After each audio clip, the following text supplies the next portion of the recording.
Hey, folks, welcome to Phantoms and Monsters Radio. So, before I start with the presentation, I do want to mention the following. I'm putting an open request out to the Chicagoland winged humanoid witnesses. Hopefully, some people can get a hold of me.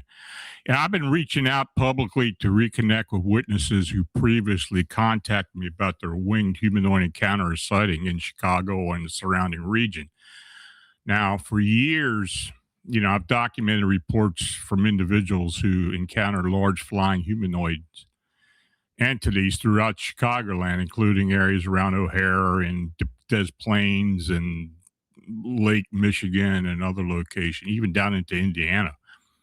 Now, these witness accounts have helped shape one of the most compelling ongoing anomalous mysteries in the country. I'm currently involved in preparations connected to an upcoming film and television production centered on these sightings and the broader investigation as well. And over time, many of the witness contact details have become kind of outdated. Email addresses have changed, phone numbers are no longer active, communication with several important witnesses, unfortunately, has been lost. And I'm in the process of trying to take care of that. So if you previously shared your sighting report with me, or you have a new sighting, I greatly appreciate you hearing from you. And if you know someone who has reported such an encounter, please pass this message along. I'm especially interested in reconnecting with the original witnesses whose cases helped establish the scope and seriousness of the Chicagoland winged humanoid wave. Now, any renewed contact will be handled respectively and privately. Speaking with me again does not commit you to a public appearance or media participation. It simply gives us an opportunity to reconnect, review your account, and discuss whether you may wish to be involved with the next phase of the investigation. If you are one of those witnesses, please contact me directly through Phantoms and Monsters or send me a private message. When writing, please include the approximate date, location, circumstances of your sighting so I can match the message to my records. Thank you and to everyone who's trusted me with these experiences. Your testimony has mattered from the beginning, and it matters now. So please contact me if you can. So for tonight, in some states, the unexplained seems to settle into the land itself.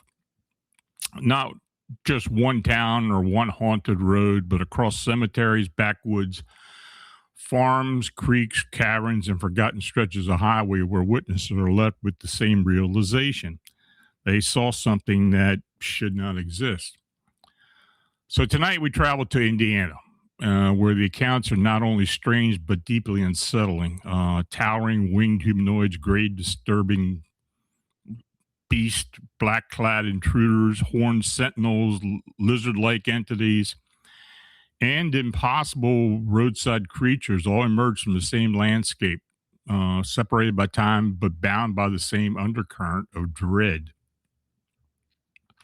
Now, what makes these reports especially compelling is that they do not point to one neat explanation. Instead, they suggest a region where multiple forms of high strangeness continue to surface, sometimes as fleeting encounters, sometimes as lifelong trauma, and sometimes as events that just seem to be tied to the land itself.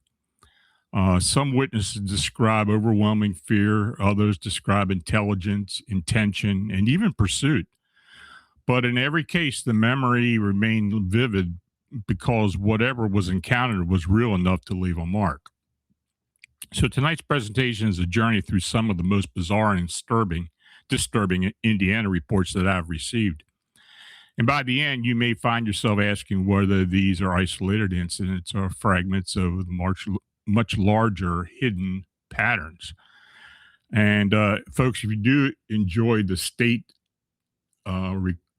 reports, just let me know about it. I know some people enjoyed the last one, so I figured I'd do Indiana this time since we do get a lot of reports out of Indiana. And I can go to other states as well, but let me know if that's what you want. Anyway, the strangest encounters often begin in the quietest moments when the world's still, the house is dark, and no reason at all for a child to leave the safety of bed. But in the summer of 1996, in Wanatah, Indiana, one young witness was pulled from sleep by a feeling so powerful, so urgent, that he stepped outside and walked straight towards something waiting in the darkness.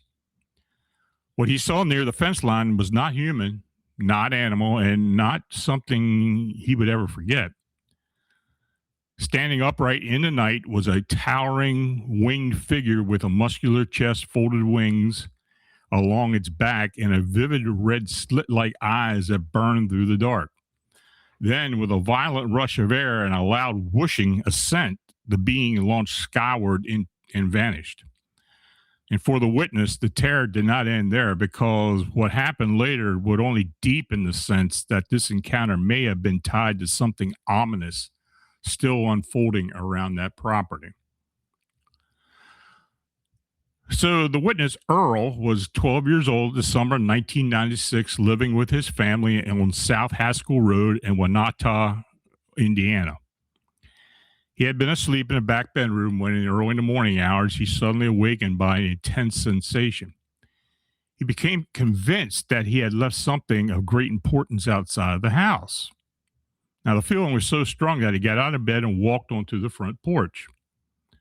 From there, he began moving toward a 7-foot-tall fence located roughly 30 feet from the side of the house. And at that moment, he noticed a dark, upright figure standing near the fence line.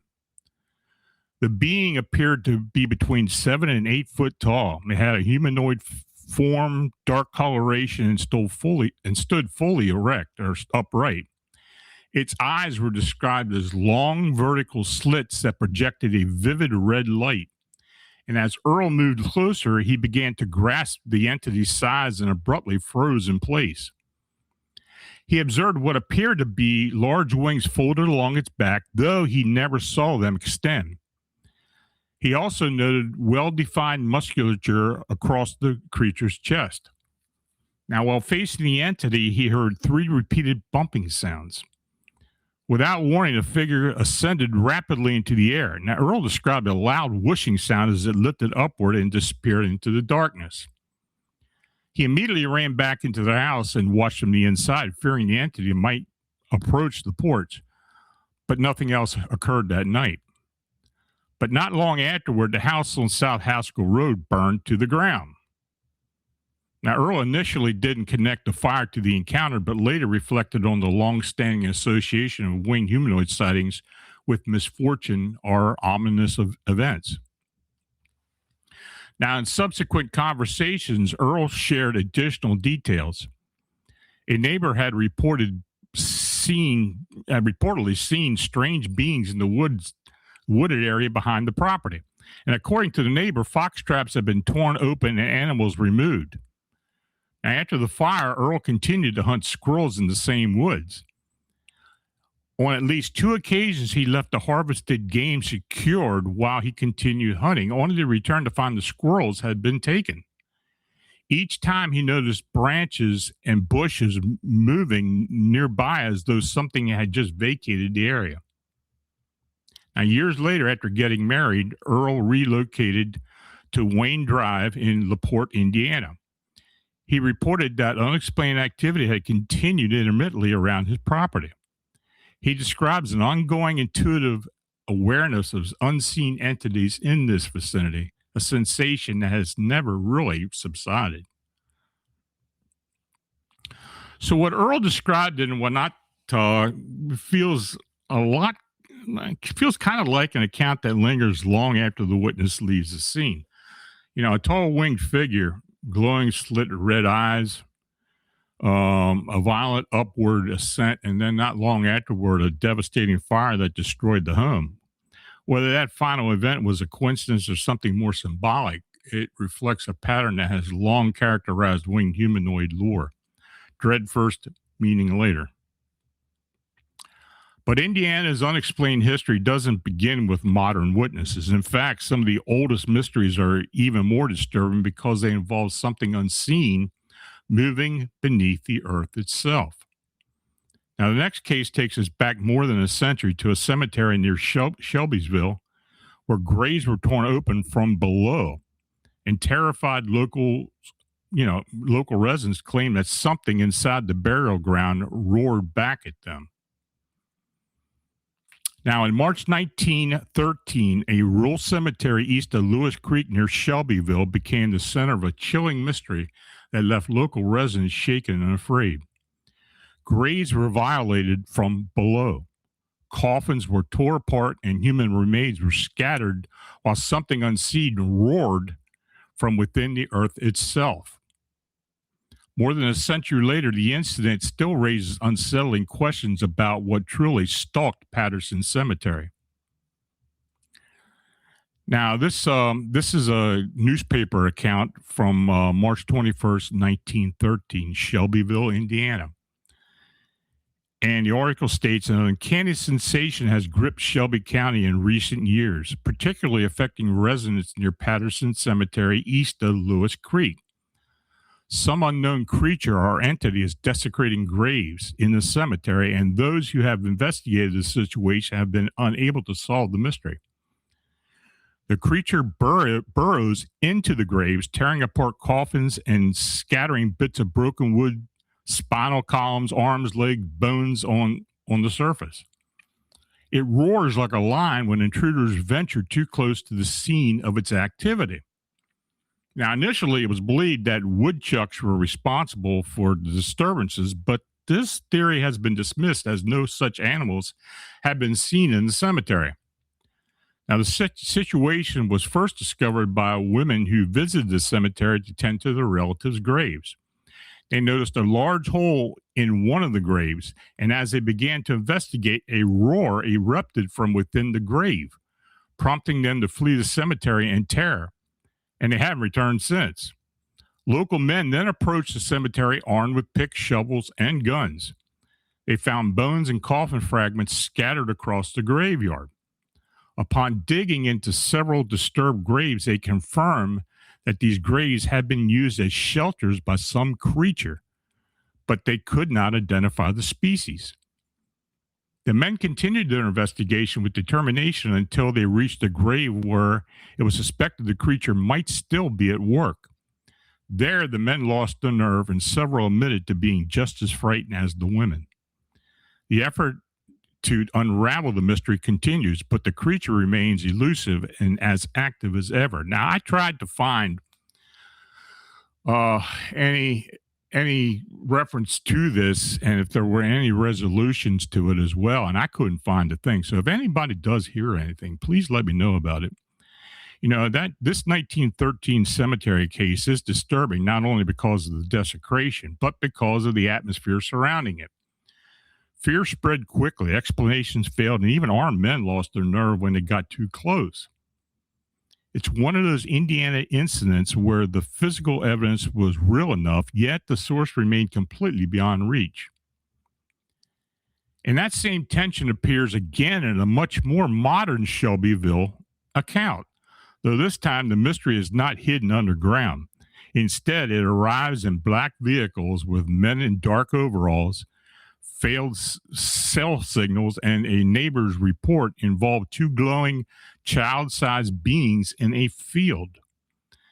If either case hinted at something inhuman beyond understanding, this next one suggests that someone may already have known far more than they were willing to admit. So the witness contacted me and stated, "My son and I need answers. We live in separate houses near Shelbyville, Indiana. On Saturday, July 28th, 2012, at approximately 10:45 p.m., I received a call from my son. He was very shaken and upset, saying that men were searching the field behind his house and asking if I could come over. Since we live fairly close, I quickly jumped into my truck and headed down the road.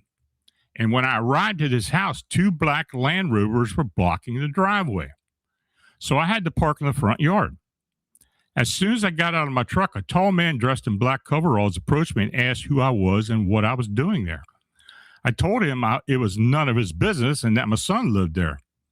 He was wearing unusual sunglasses that had a greenish glare in the lens, even though it was nighttime. He suddenly backed off and walked toward the back of the house. I followed him to the backyard where my son and daughter-in-law were standing on the patio. The man asked if he should call the police since they wouldn't talk to him. I told him to go ahead because these men were on his property without permission. Now, as soon as I mentioned police, the men all ran to their vehicles. There were two Land Rovers in front and at least two more parked in the alley behind the neighbor's house. They disappeared within minutes. I noticed that one of the Land Rovers had a red license plate with 5 digits. That's all I could see. I tried to call the police, but my cell phone lost its signal, which was unusual. My son's cell phone also failed to connect. Now, my son walked over to the neighbor's house to use their phone, but no one was home. We decided to go back inside the house and sit at the dining room table trying to figure out why these men had been there. Then my daughter-in-law suggested it might be connected to the UFO report the neighbor had made a week before. No sooner had she said that than a car horn started blaring outside. We ran out the front door and saw my wife running towards me in a panic. She explained that men dressed in black were searching our barn at home. I quickly got in my truck and sped home, but when I arrived, no one was around. I sat in my truck bewildered what was going on. Just then, my cell phone rang. Our service was working again. It was my son who explained that the neighbor had filed a UFO report after being scared by what they described as two 3-foot-tall glowing boys walking in the field behind their house. My son doesn't believe in UFOs or aliens, so he just brushed it off. So do you think the men in the Land Rovers were looking for evidence? I searched the internet and found your site. I read some of the reports that others have sent you. Please keep my name and information private. I feel the need to investigate this further since these men were sneaking around my property. Please contact me at your earliest convenience. Well, I did contact the witness as soon as I received the email, and this is not the first time I've heard of men in black coveralls. It doesn't fit the profile, at least of one private aerospace group, which is Bigelow Aerospace at the time, that was involved in investigating citizen sightings. Of course, they no longer do that. They were actually taking reports Bigelow was actually taking reports coming into MUFON. And they were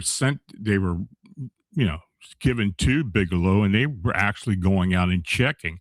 I had several people who had filed UFO reports over the years, ending maybe about 8 years ago or so, where Bigelow had been investigating, and they had their own people going out there. So I don't know if that's what it was or not, but it does seem like it may be a connection there.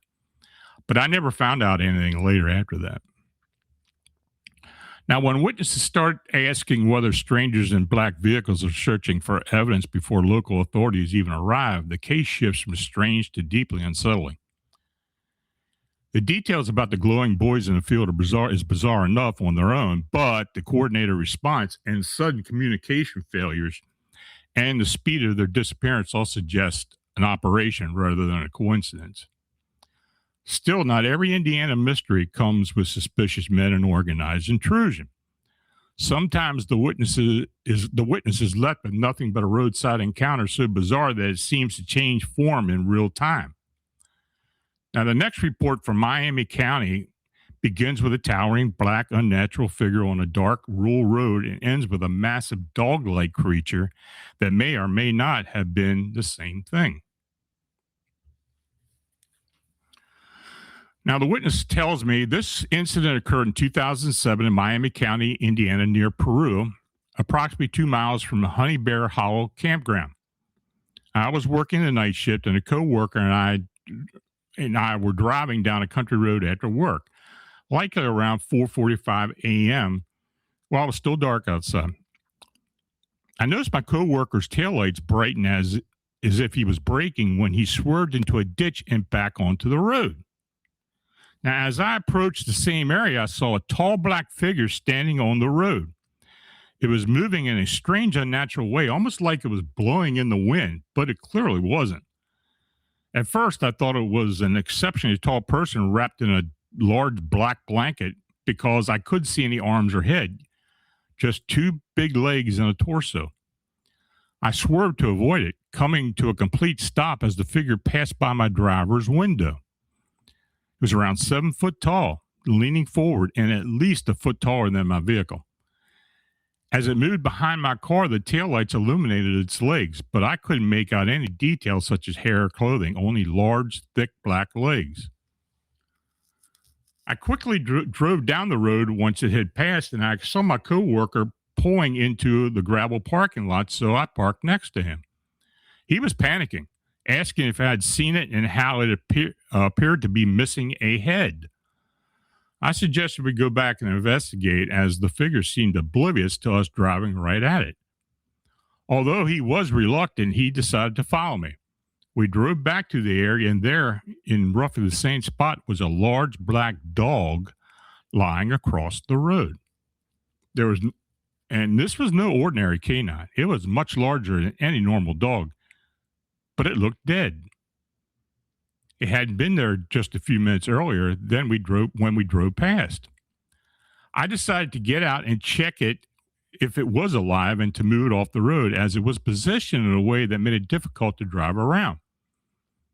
And as I approached about 15 foot away, it raised its head and looked at me. Its eyes were glowing yellow, which I believed was due to the vehicle's lights reflecting off of them. It let out a deep, low, rumbling growl, and I stopped instantly. The creature attempted to stand up on its hind legs, but seemed to have trouble with its front legs. It managed to stand for a brief moment, enough time to look at me before hunkering back down to all fours and running off into the woods. Now, there was a tall fence nearby, and I was unsure how it managed to disappear, as it would have had to go over, under, or through the fence, or perhaps it just vanished. I also noticed that its front legs didn't seem to be in use while it ran off. Now, after this encounter, something strange happened again. My coworker got out of his car after the dog creature ran off and approached me to say, "What the heck was that?" While we talked, I noticed a mouse standing between us, also on its hind legs, as if it were washing its face. I nudged it, I nudged it with my shoe, and it didn't seem to care about our presence at all. It just continued cleaning itself, much like the first figure we saw. We eventually left and went our separate ways. Later that day, I began researching werewolves and came across a story about Dogman. The only difference I can note is that this creature didn't have the hands and feet often reported by witnesses. It had normal dog paws. Its appearance was reminiscent of a large black wolf, but the fur was fluffy, which didn't match typical wolf fur. It was definitely not a bear, and I knew the difference. The first figure we encountered was sometimes compared to what looked like a Fresno night crawler, but those are white and much smaller and shorter. Someone recently suggested that perhaps it had wings, which could explain why its arms and head were concealed. But I can confirm this. So I didn't see any details, just a shadowy figure. Its movement was peculiar, almost otherworldly. And often compare it to those inflatable tube men that flap around at the car dealerships. Now, the mouse is perhaps the oddest part of the experience for me because I physically touched it, confirming it was real. Yet it seemed completely indifferent to us. It wasn't until recently when I realized all three of these creatures were on two legs at one point. Are they connected? Who knows? I never saw anything like it again, and I live about 4 miles from where it happened, often driving through that area. So that Miami County case is hard to pin down because it refuses to remain in a single category. First, there is the tall, shapeless bipedal figure, and then there's the huge black canine with glowing eyes. Then, as if to mock any attempt at logic, there's the mouse standing there calmly on two legs between the witnesses. It reads almost like an environmental distortion, as though normal biological rules briefly ceased to apply to that stretch of road.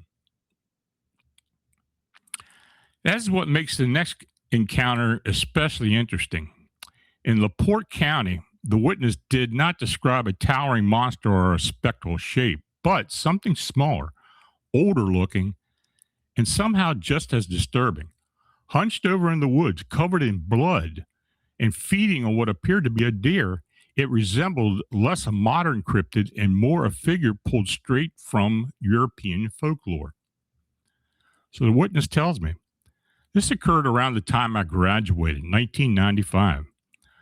My family lived in Michigan at the time, fairly close to the Indiana border.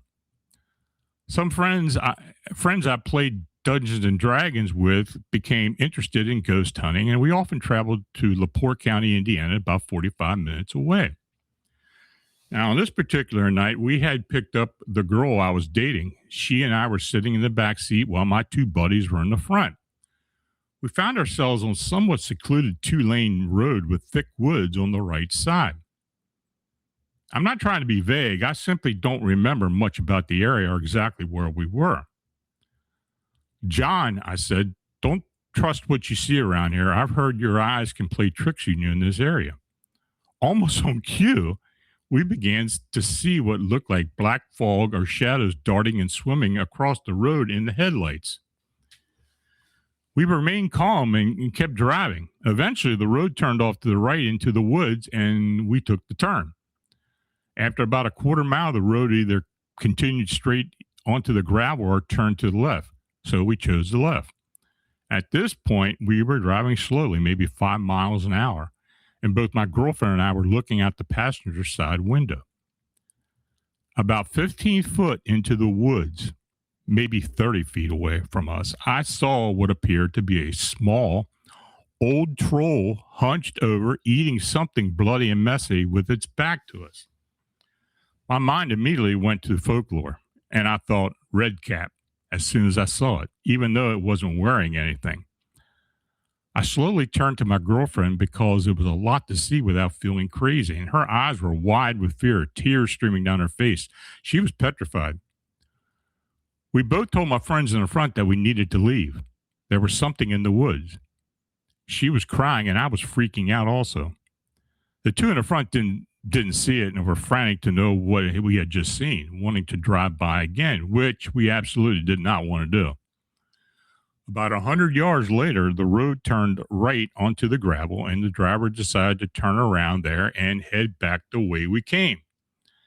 So after we turned around and started off the gravel, the car died, and It wasn't a clutch issue.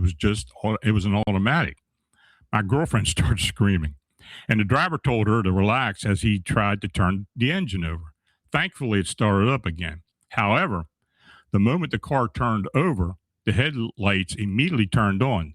Mind you, it was pitch black outside. There was no street lights. It was a heavily wooded area, and we hadn't seen another car in ages. We were just facing the spot where this car appeared while trying to turn around. At this point, we all agreed that we were in a place we shouldn't be and needed to leave. We drove back past the spot where we had seen the small old troll, and there was nothing there now. No troll, no deer, which I believe it had been eating. We reached the area that branched off to the gravel road when we first entered this location, and as we approached it, a set of headlights turned on from the gravel road, followed by others. Inside the car, the four of us were freaking out, convinced we had stumbled into some weird occult activity we didn't want any part of, and all we wanted was to go home. We drove back out to the main 2-lane road that led us there, and the other cars went their separate ways eventually.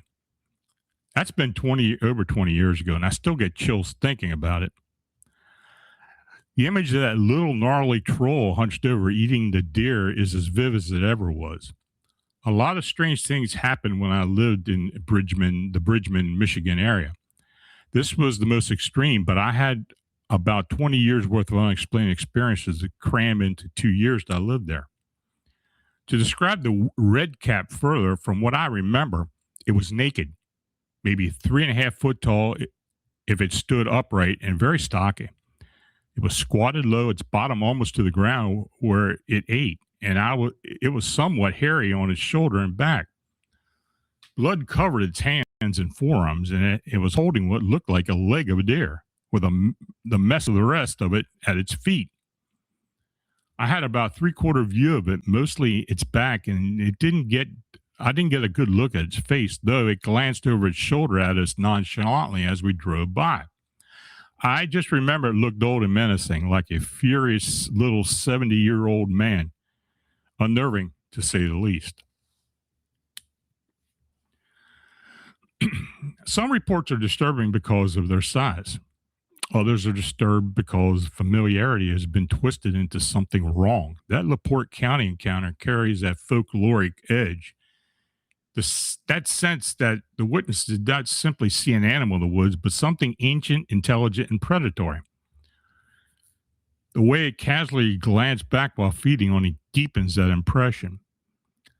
But Indiana's unexplained landscape is not limited to forest and back roads. Some of its strangest reports come from beneath the surface, in places where rock, darkness, and isolation already work against the senses. The next witness was touring a cavern in Harrison County when she noticed a bright yellow eye beneath an overhang and then watched a small lizard-like humanoid emerge from the stone.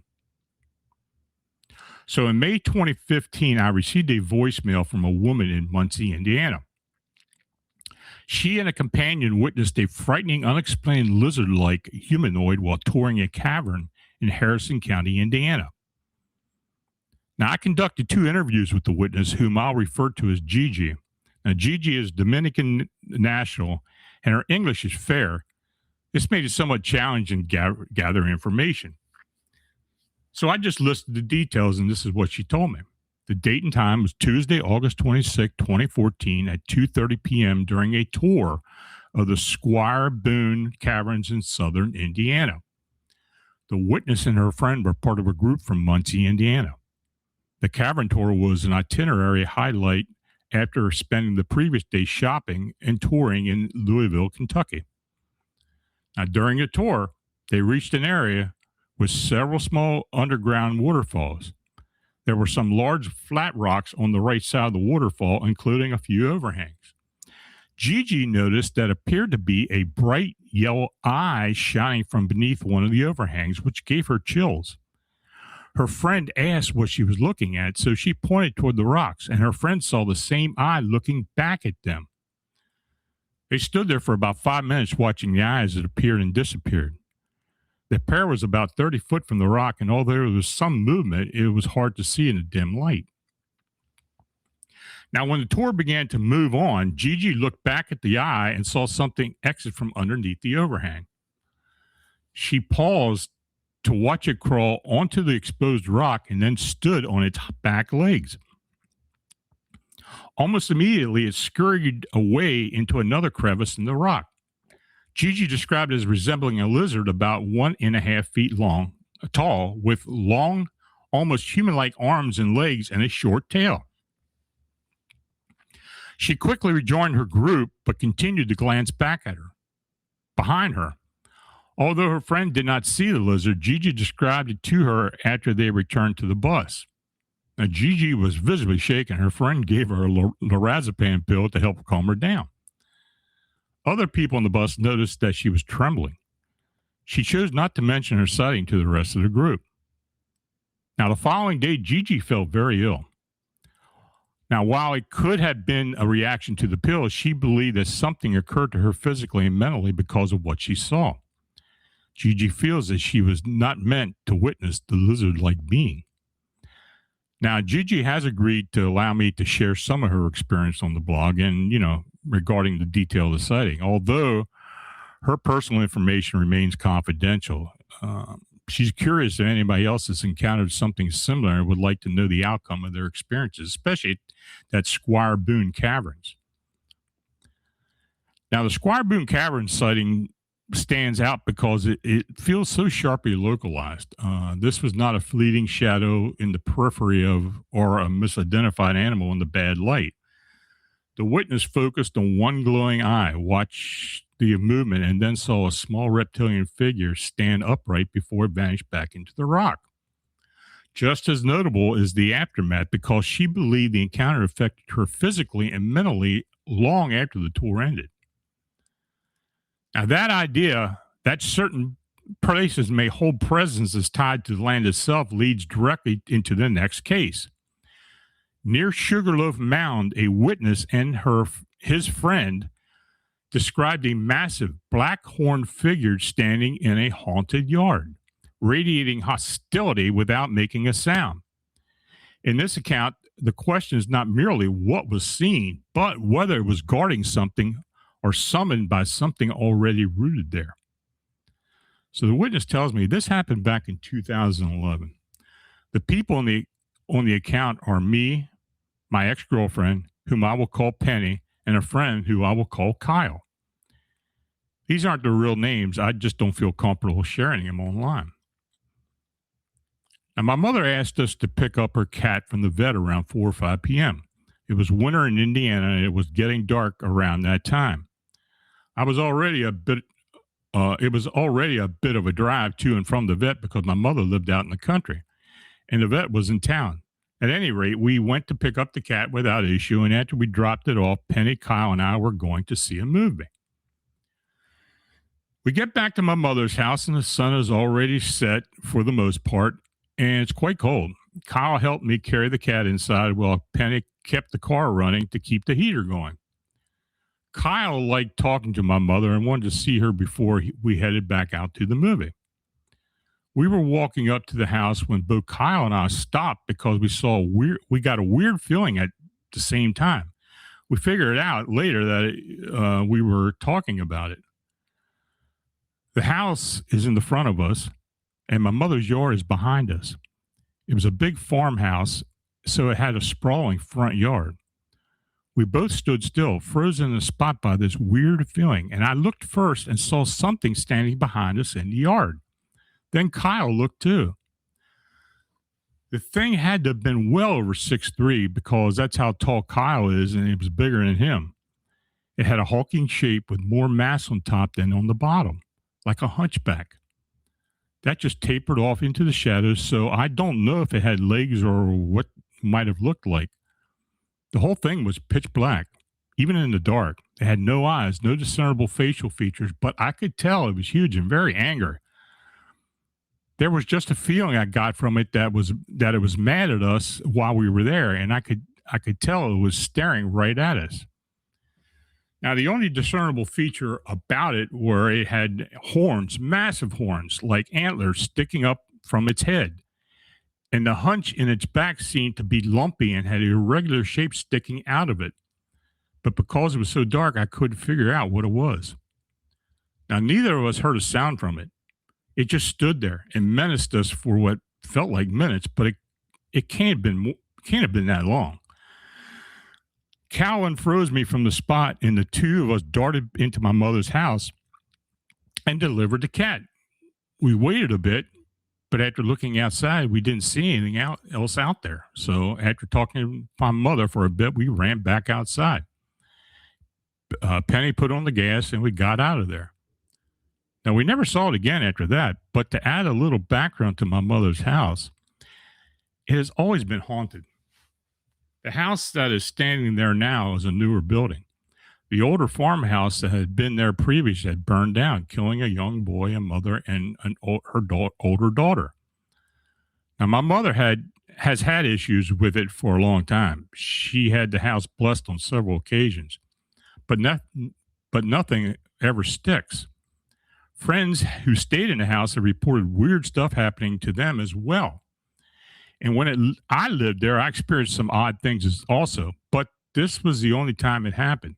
The house is situated in Indiana near Sugarloaf Mound, which was used by the Miami natives in Indiana's prehistory. Now, look, I kind of suspect this entity may have been what is referred to as a leshy. I've heard and read of similar manifestations in different areas of North America. They seem to be some type of guardian or sentinel. There may be a lingering energy from the property that had summoned this being, but that I don't know. But by the description, it's very similar to what people have described. So the Sugarloaf Mound encounter carries the unmistakable feeling of a territorial presence. Not a passing apparition, not a random animal, but something that seemed aware of the witnesses and offended by their presence. Coupled with the property's dark history and the repeated reports of haunting activity, this suggests that certain landscapes do not merely host phenomena, but retain and project them. Now, the next account offers a very different tone, though it may involve another form of land-based intelligence. In southern Indiana, a young trapper began hearing whistles, smelling sulfur, and noticing signs that something large was shadowing her movements along a creek lined with native relics. What followed was not an attack, but a strange, quietly emotional exchange that may have become a form of mutual recognition. So she tells me about 20 years ago, after I graduated from high school in southern tip of Indiana, I used to set traps to make extra money during the winter. Since I was pregnant with my daughter, any form of extra income was necessary. My father often spoke of the creek where I trapped, describing it as quite strange. He used to walk along that creek to collect arrowheads and search for other Shawnee relics.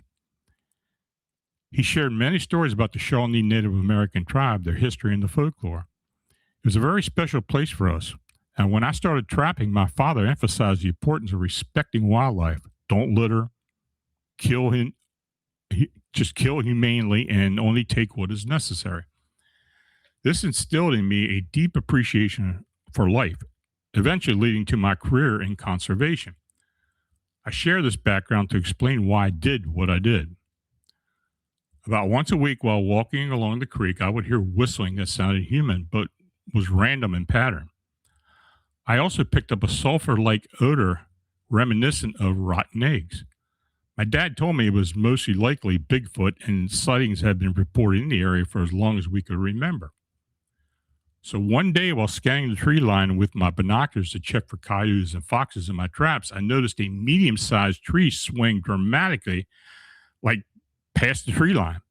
I headed that way with my .22 rifle, hoping to sneak up on a bobcat or any animal of a size that my rifle could take down with a headshot.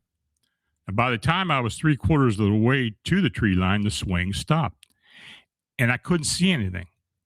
But I heard at least two creatures whistling and whooping further back into the forest. As I continued up the creek, I could sense that whatever it was still followed me at that distance.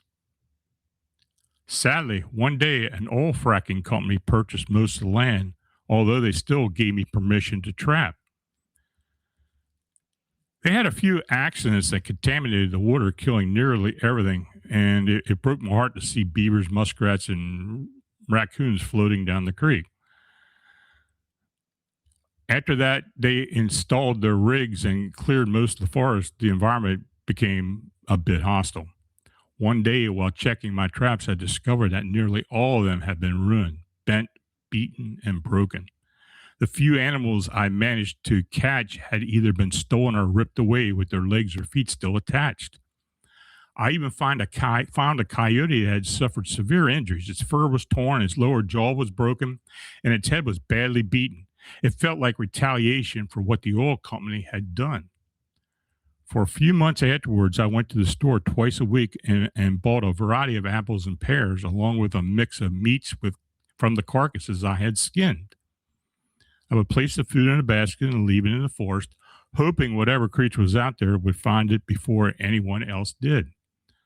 Sometimes the basket would disappear, but within 2 days, everything was gone. One day, I believe it left me a gift in return. Next to where I had dropped off the basket, I found over 100 small sticks stacked neatly with 20 acorns and a deer antler. This made me feel happy. I hope that I was able to keep this creature during a difficult time in its life, or help this creature during a difficult time in its life, even though I never physically saw it or found any tracks along the creek bed. All my experiences occurred in those woods near the creek, so I really can't say for sure what it was. Even now, 20 years later, I think about it from time to time. I don't believe there's any reason for people to be afraid of these creatures. My time during those 2 winter seasons were both sad and positive. Even if I was dealing with an animal I didn't recognize, I made a difference. Now, that creek account is one of the more nuanced reports in this collection because it combines classic Bigfoot indicators with something almost relatable. The whistles, the movement of the trees, the destruction of traps, and the disappearance of captured animals all suggest a powerful unseen presence. Yet, the latter gifting exchange introduces another possibility that the witness was not merely being observed, but also evaluated. And from there, we move into one of the most intense and disturbing Indiana winged humanoid reports on record. This final case predates the modern wave and centers on a child in Rolling Prairie who awoke to find a tall winged being inside the family trailer. What followed was not simply a sighting, but an alleged abduction witnessed at least in part by multiple family members. Now, on the night of October 27th, 1969, a young child in rural Indiana had an encounter that would shape the rest of his life. What began as strange sounds and a foul odor inside the family's trailer escalated into reported abduction by a winged humanoid.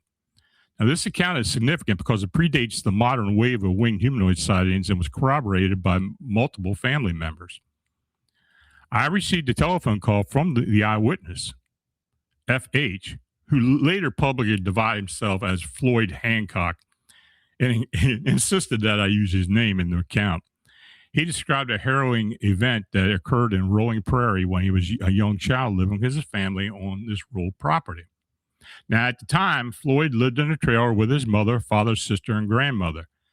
The trailer roof had sustained damage, leaving a large hole temporarily covered by a wide waterproof tarp until repairs could be made. Floyd shared a bedroom with his infant sister. Late that night, Floyd was awakened by an unusual noise accompanied by a strong, disagreeable odor. And as he turned towards his sister's crib, he saw a tall winged humanoid leaning over her. The being slowly turned its head and locked eyes with him. Floyd described the entity as extremely tall and slightly crouched, estimating its height at about 7 to 8 foot. Its body and face were covered in black hair, and it had massive leathery wings shaped like those of a bat or gargoyle. The arms and legs appeared muscular and oddly detached from his torso. Overall, the being had a thin, muscular, human-like build with prominent, sharp teeth. Its eyes seemed dark, and it emitted a low, garbled vocalization.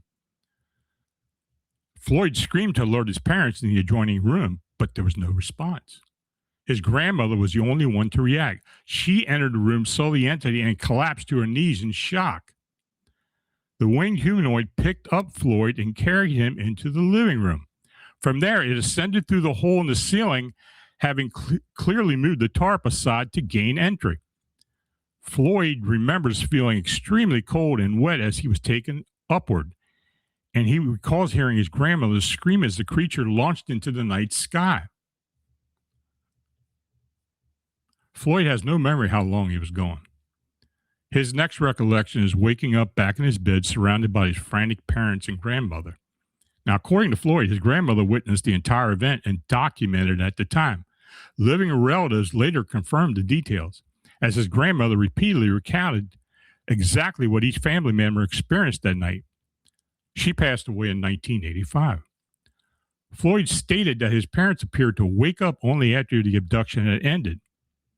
He believed that they were placed in a hypnotic or suppressed state until the entity had left with him.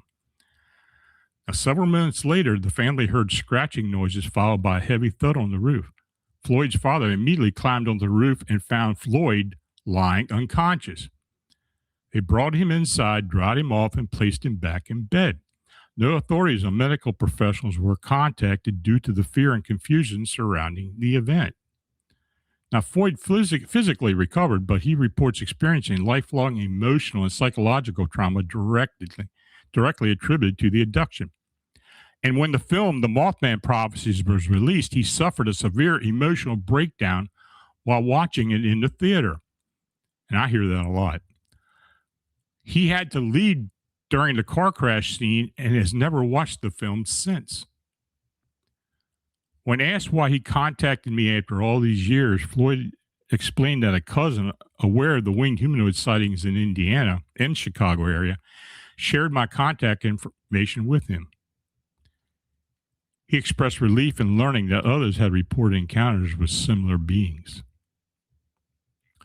Now, taken together, these Indiana cases do not present a single phenomenon.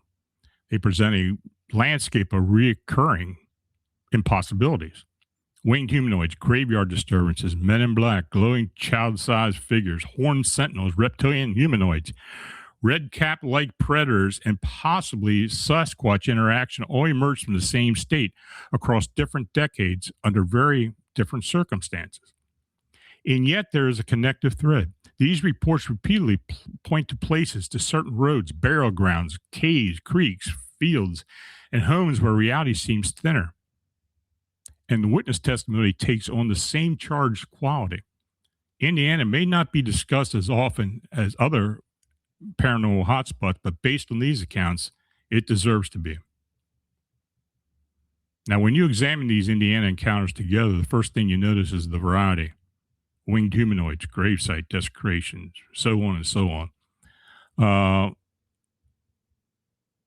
But the deeper you go, the more they begin to feel like different expressions of the same underlying reality, one in which certain places seem to attract, produce, or reveal phenomena that do not fit within the ordinary world.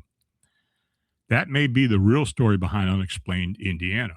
Not simply that strange things happen there, but that they happen in ways that repeatedly challenge our assumptions about what is possible, what is natural, and what may be sharing the landscape with us. These witnesses came from different decades, different counties, and different walks of life, yet many of them described the same essential aftermath: shock, dread, fascination, and a lingering sense that what they experienced was only part of the much bigger mystery. As always, I want to hear your thoughts. Have you seen something similar in Indiana or elsewhere? Please leave your comments, share your experience. Help us continue documenting the phenomena that so many are still reluctant to discuss.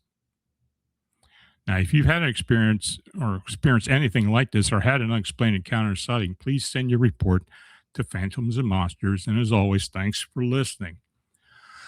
So, folks, you got any questions, put them in caps and put them up there. We'll see what we can do. See if we can answer it for you.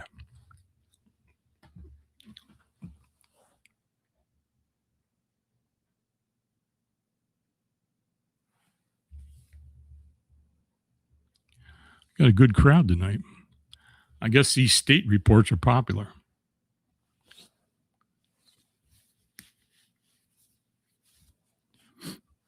Okay, dagnammit. I don't want to sound gross, but when you are in fear in the woods, the ND-NO-chrome gene kicks in inside your body and makes your skin and meat taste much sweeter for wildlife to consume.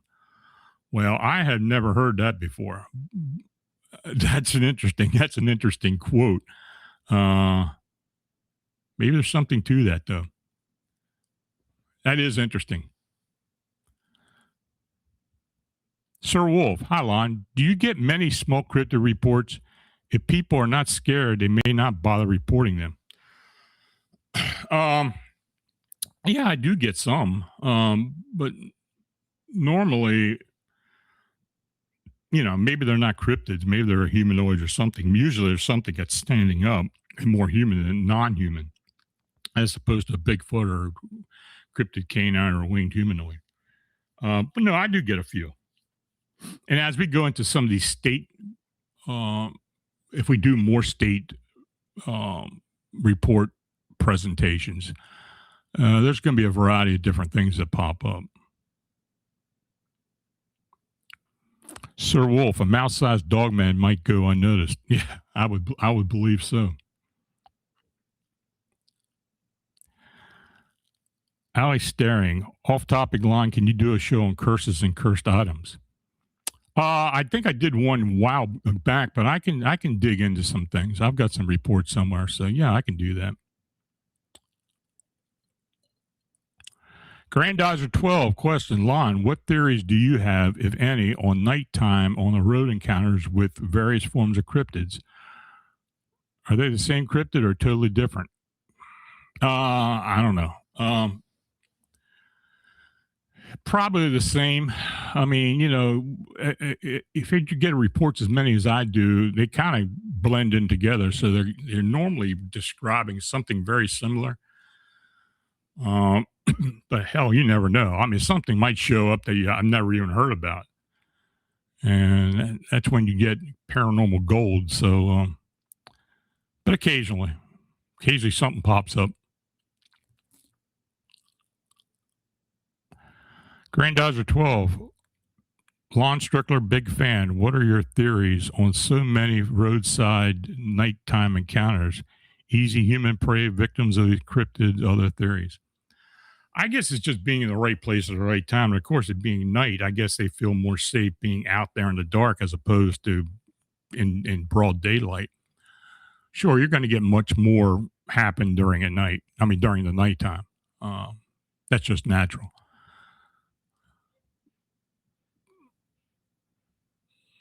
Dagnammit, a girl had an experience on Bray Road where she saw a ball of light the size of a basketball that was floating away. She stepped on a branch, the ball stopped and started to come towards her. Yeah, there have been several like that on Bray Road and around that area. There's been a lot of phenomena. It's just in that area. It's just not dogman or upright canines and such. There's a lot of other stuff that goes on. There are apparitions, and also there seem to be manifesting type of possible ultra-terrestrials that have been seen over the years as well. There's a bunch of stories that have come out of it over time.